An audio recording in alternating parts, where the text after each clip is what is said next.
తెలంగాణ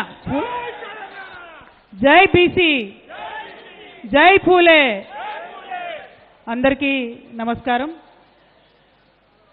ఈరోజు మెదక్ జిల్లాలో BC round table సమావేశం యునైటెడ్ ఫూలే ఫ్రంట్ తెలంగాణ జాగృతి ఆధ్వర్యంలో నిర్వహిస్తున్నటువంటి సమావేశానికి ఇంత పెద్ద ఎత్తున హాజరైనటువంటి బీసీ కుల బాంధవులందరికీ కూడా పేరు పేరున హృదయపూర్వకంగా నమస్కారాలు తెలియజేస్తా ఉన్నాను। జాగృతి ఫూలే ఫ్రంట్ నుంచి ఎక్కడ సమావేశం పెట్టినా ఆ జిల్లాలో ఉన్నటువంటి అన్ని కుల సంఘాలను కూడా మరి పిలుచుకొని మాట్లాడుకొని అందరికీ మాట్లాడే అవకాశాన్ని ఇచ్చి బీసీల పరిస్థితి ఇప్పుడు ఎట్లా ఉంది, రేపు ఎట్లా మారాలి, తెలంగాణ తెచ్చుకున్నప్పుడు మన పరిస్థితి ఎట్లా ఉంది, ఇక ముందు ఏం కార్యక్రమాలు చేయాలి, భారతదేశంలో బీసీల పరిస్థితి ఎట్లా ఉంది, రేపు భారతదేశంలో బీసీల భవిష్యత్తు మారాలంటే ఏం చేయాలని చెప్పి అనేక రకాలుగా ఆలోచించుకుంటూ అన్ని జిల్లాల్లో కూడా సమావేశాలు పెట్టుకుంటూ వస్తున్నాం। మరి సమావేశం పెట్టుడంటే ఏదో మీదికి హైదరాబాద్కి వెళ్ళి వచ్చిన ఇద్దరు ముగ్గురు మాట్లాడిపోవుడు కాకుండా జిల్లాల్లో ఉండేటటువంటి వారందరినీ కూడా మాట్లాడించి మీ అభిప్రాయాలన్నింటినీ కూడా సేకరించి ఇవే అభిప్రాయాలని అవసరమైన చోట అవసరమైన సందర్భంలో వినిపించే విధంగా బీసీల గొంతుకగా యునైటెడ్ ఫూలే ఫ్రంట్ మరియు తెలంగాణ జాగృతి పనిచేస్తుందని చెప్పి మీ అందరికి కూడా నేను సంతోషంగా తెలియజేస్తా ఉన్నాను। మరి ఇవాళ మనందరికీ తెలిసిందే, గత 2 సంవత్సరాల కాలంగా బీసీ బిల్లు ప్రవేశపెట్టాలి, కామారెడ్డి డిక్లరేషన్లో కాంగ్రెస్ ప్రభుత్వం ఏదైతే బీసీలకు 42% రిజర్వేషన్ ఇస్తామని చెప్పిండ్రో అది సాధించుకునే వరకు వదిలిపెట్టమని చెప్పి మరి గత 2 సంవత్సరాలుగా నిరంతరం కూడా ఇక్కడ ఉన్నటువంటి సభ్యులందరం కూడా కృషి చేస్తున్న విషయం మీ అందరికీ తెలిసిందే। ఇప్పటి వరకు యూపీఎఫ్ కన్వీనర్ గారు బొల్ల శివశంకర్ గారు మాట్లాడి విస్తారంగా మొత్తం ఇప్పుడున్నటువంటి రిజర్వేషన్ అంశాన్ని కూడా వారు వివరించడం జరిగింది। ఒకటే ఒక మార్పు మనందరం కూడా కోరుకునేది, రేపటి నాడు బీసీలకు 42% రిజర్వేషన్ సాధించుకుంటాం, అందులో ఏం అనుమానం లేదు। సాధించుకునేటప్పటికీ బీసీలలో ఉన్నటువంటి ప్రతి ఒక్క కులం వారు కూడా మరి వారి హక్కులు వారికి తెలిసి ఉండాలి। బీసీలలో ఉండేటటువంటి ప్రతి ఒక్క కులానికి సంబంధించిన వారు ప్రతి ఒక్క జిల్లాలో ఉన్నటువంటి వారు చైతన్యం తెచ్చుకోవాలి। ఇంకా అనేకమైన కులాలు ఉన్నాయి, వార్డు మెంబర్ కూడా రానటువంటి కులాలు బీసీలలో చాలామంది ఉన్నారు, సర్పంచులు కానటువంటి వారు బీసీలలో ఉన్న అనేకమైన కులాల వారు ఉన్నారు, ఇక ఎమ్మెల్యేలు కానటువంటి వాళ్ళైతే ఇంకా చాలా కులాలు ఉన్నాయి, పెద్ద కులాలైనా ఎమ్మెల్యేలు కూడా కానటువంటి వాళ్ళు, అసెంబ్లీ గడపనెక్కనటువంటి వాళ్ళు అనేక మంది బీసీ కులాల వాళ్ళు ఉన్నారు। మళ్ళీ అంతేకాదు బీసీలలో మహిళలు మరీ దారుణమైన పరిస్థితి, మరి ఎవరి మహిళలైనా దారుణంగా ఉంటుంది పరిస్థితి, అందుకే మహిళలకు రిజర్వేషన్ కావాలని కూడా కొట్లాడినటువంటి విషయం మీకు తెలిసిందే। మహిళలకు 33% రిజర్వేషన్ కావాలని కొట్లాడినప్పుడు ఆ 33%లో బీసీల ఉపకోట ఉండాల్సిందే అని ఘంటాపదంగా ఆనాడు చెప్పడం జరిగింది। మరి మహిళలలో బీసీ ఉపకోట ఉండాలంటే అసలు బీసీలకంటూ రిజర్వేషన్ ఉండాలి, అందుకే ఇవాళ బీసీ బిల్లు కోసం కొట్లాడుతున్నటువంటి విషయం మళ్ళొకసారి మీ అందరికి గుర్తు చేస్తా ఉన్నా। మరి ఇక బీసీలకు సంబంధించినటువంటి సమావేశం పెట్టుకుంటున్నామంటే మెదక్లో చాలా మంది పెద్ద పెద్ద వాళ్ళు కూడా భయపెట్టినరట, సమావేశం ఎందుకు పోతారు మీరు, బీసీల కోసం ఎందుకు మాట్లాడతారు మీరు, అవసరం ఏముందని అన్నారట। వాళ్ళట్లా అడుగుతున్నారంటేనే భయపడుతున్నారని అర్థం, వాళ్ళట్లా భయపడుతున్నారంటే మనం ఖచ్చితంగా సమావేశం పెట్టుకోవాలని అర్థం, సమావేశం పెట్టుకొని మన హక్కుల కోసం మాట్లాడాలని అర్థం। అందులో మరి 1-2 కులాలు కాదు, బీసీలలో ఉన్నటువంటి అన్ని కులాలను కూడా చైతన్యం చేసుకోవాలి, జాగృతం చేసుకోవాల్సినటువంటి అవసరం మనందరి మీద కూడా ఉన్నది। మెదక్ జిల్లాలో ఉన్నటువంటి బీసీ నాయకులందరికీ కూడా నేను పేరు పేరున విజ్ఞప్తి చేస్తా ఉన్నా, ఇది రాజకీయ వేదిక కాదు, ఇది మానవ హక్కుల వేదిక, బీసీల హక్కులు సాధించడంలో మానవ హక్కులు దాగిలేవా అని నేను అడుగుతా ఉన్నా।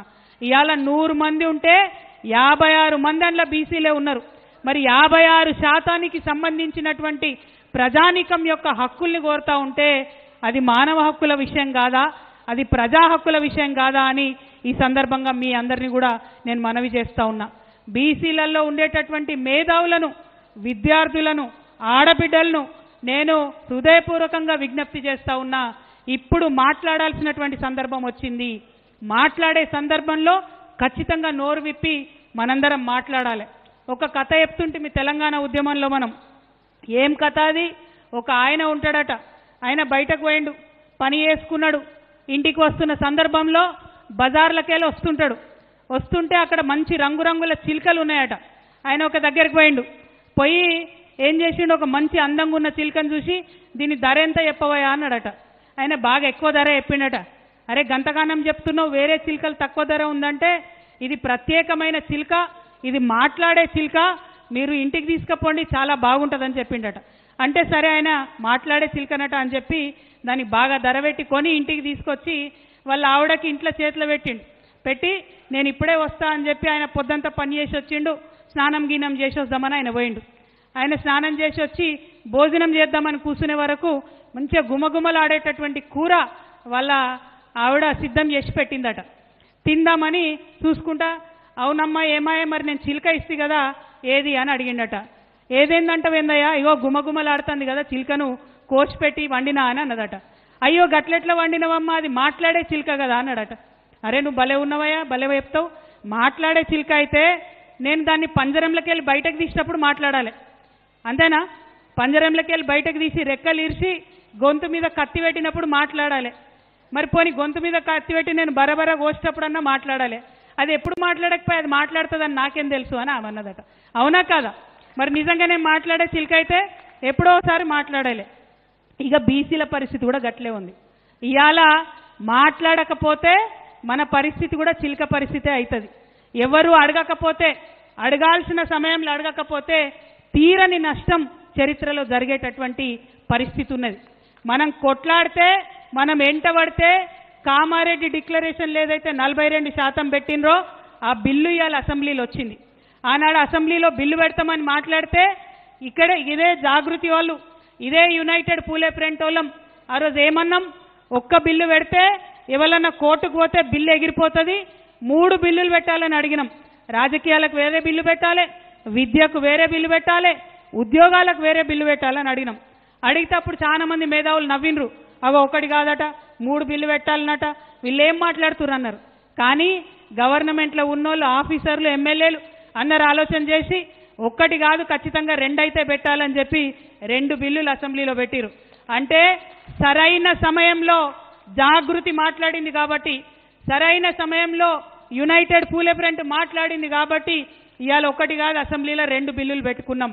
అందుకే ఇక్కడికి వచ్చినటువంటి బీసీ బంధువులందరూ కూడా నేను విజ్ఞప్తి చేస్తున్నా, ఇప్పుడు మాట్లాడాలి, ఖచ్చితంగా మాట్లాడే సమయం వచ్చింది. మేము హైదరాబాద్లో మాట్లాడితే కుదరదు, మెదక్లో ఉన్న బీసీలు మాట్లాడాలి. మెదక్లో మాట్లాడితే కుదరదు, సిద్దిపేటలో ఉన్నవాళ్ళు, సంగారెడ్డిలో ఉన్నవాళ్ళు, నర్సాపూర్లో ఉన్నవాళ్ళు, మెదక్ జిల్లాలో ఉన్న అన్ని చోట్ల కూడా బీసీ బిల్లు గురించి మాట్లాడాలి. ఎందుకోసం మాట్లాడాలి? మనం కొట్లాడితే 2 బిల్లులు పెట్టిండ్రు, అసెంబ్లీలో పాస్ చేసినాం, కౌన్సిల్లో పాస్ చేసినాం. వాటిని తీసుకుపోయి ఏం చేసిండ్రు, ఢిల్లీకి పంపించారు. ఢిల్లీకి పంపించి కాంగ్రెస్ వాళ్ళు చేతులు దులుపుకున్నారు. ఇక బిల్లు ఢిల్లీకి అయితే పంపినాం, మాకు సంబంధం లేదంటారు.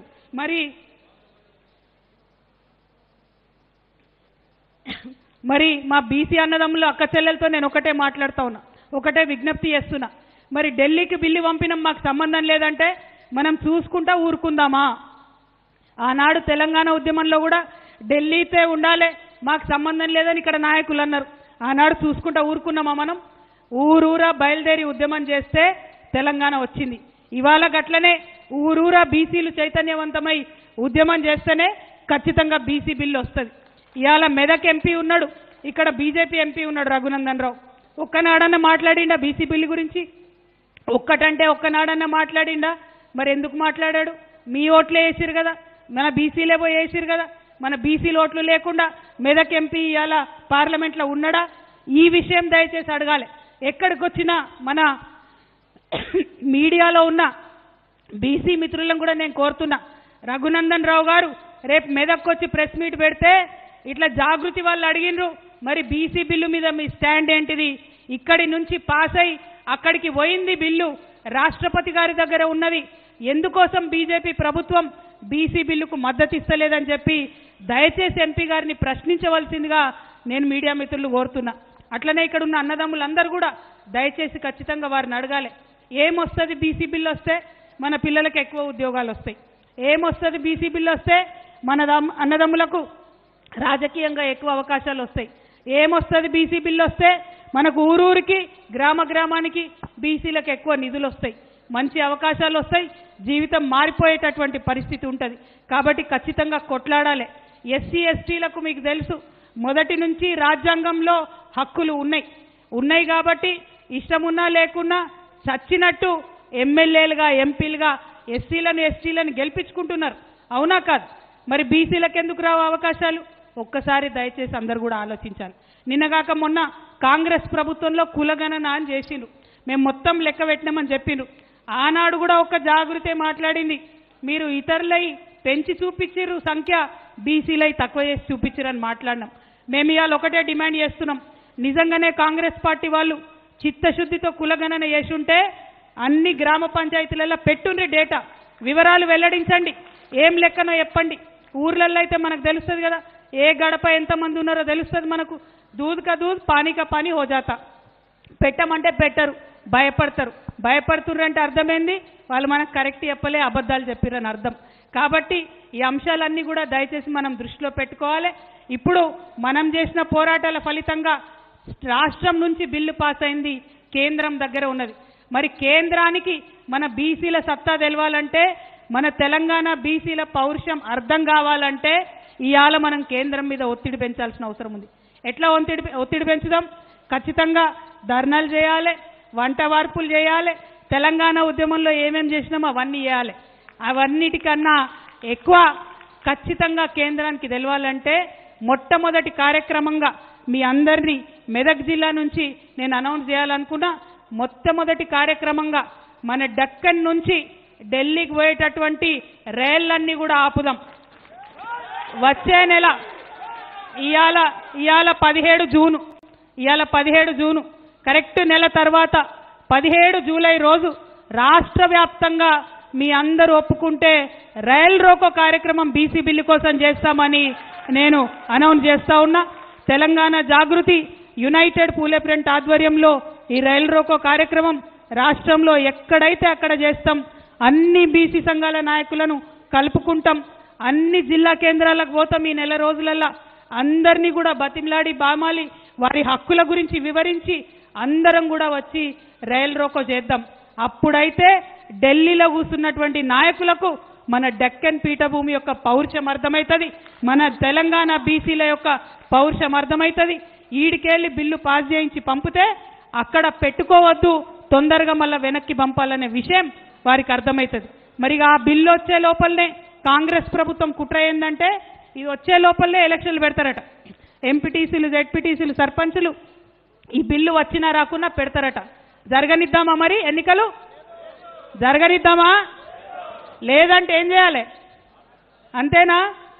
అప్పుడేనా? మరి మెదక్ జిల్లా వాళ్ళ మాట కరెక్టే ఉంటుందా? ఖచ్చితమే ఉంటుందా?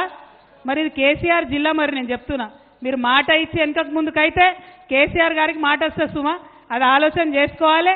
ఆలోచన చేసుకొని ఖచ్చితంగా దయచేసి నాకు మాట ఇవ్వండి. వాళ్ళు కాంగ్రెస్ పార్టీ వాళ్లకు హెచ్చరిక చేస్తూ ఉన్నాం. మీరు బీసీలకు 42% రిజర్వేషన్ ఇస్తామని చెప్పిండ్రు. ఇయ్యకుండా ఎన్నికలకు పోయే ప్రసక్తే లేదు. పోయేటటువంటి కుట్రలు చేస్తే ప్రజా ఉద్యమాలు తప్పకుండా నిర్మాణం చేస్తామని ఈ సందర్భంగా తెలియజేస్తున్నాం. ఢిల్లీకి సెగదగిలేటట్టుగా జూలై 17న రైల్ రోకో చేస్తామని కూడా ఈ సందర్భంగా తెలియజేస్తూ ఉన్నాం.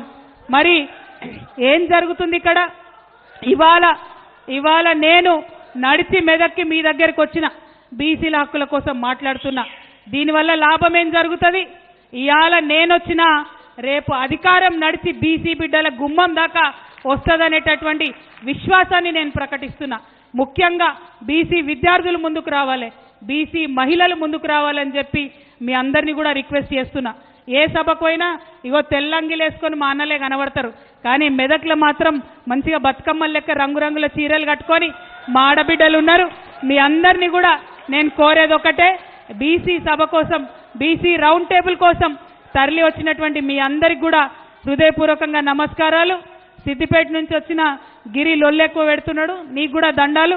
అట్లానే ఈ కార్యక్రమాన్ని చాలా పెద్ద ఎత్తున దగ్గరుండి ఆర్గనైజ్ చేసినటువంటి మా తమ్ముడు సంగారెడ్డి, మా తమ్ముడు సంపత్ గౌడ్ గారికి, అట్లానే మా అన్న కొట్టాల యాదగిరి గారికి, మరి మెదక్లో ఉండి కోఆర్డినేట్ చేసినటువంటి గోపు సదానందమన్న గారికి, విజయేందర్ సాగర్ గారికి, కుమారస్వామి గారికి, మన వేణుగోపాల్ స్వామి సార్కి, తమ్ముడు నరేష్ గారికి, దత్తు గారికి, లింగం గారికి, స్వామి గారికి, అట్లనే సాల్వాచారి గారికి, రాచమల్లు బాలన్న గారికి, వడ్డెర అన్న మారన్న గారికి, మా హరి గారికి, ఆలకుంట హరి గారికి, మైకు పెట్టి వెనకాల ఉన్నాడు, ఇంకా చాలామంది ఉన్నారు, సీమ రమేష్ గారికి, చెప్పుకుంటా పోతే ఇట్లే మీటింగ్ అయిపోతుంది.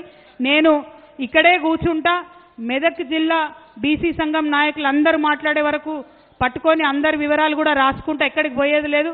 ఇది మన మీటింగు, ఖచ్చితంగా మన అంశాలు మాట్లాడుకోవాల్సినటువంటి అవసరం ఉందని తెలియజేస్తూ మళ్ళొకసారి మెదక్ జిల్లాలో ఇంత పెద్ద ఎత్తున మద్దతు ఇచ్చిన మీ అందరికీ పేరు పేరున హృదయపూర్వకంగా ధన్యవాదాలు. జై తెలంగాణ, జై బీసీ.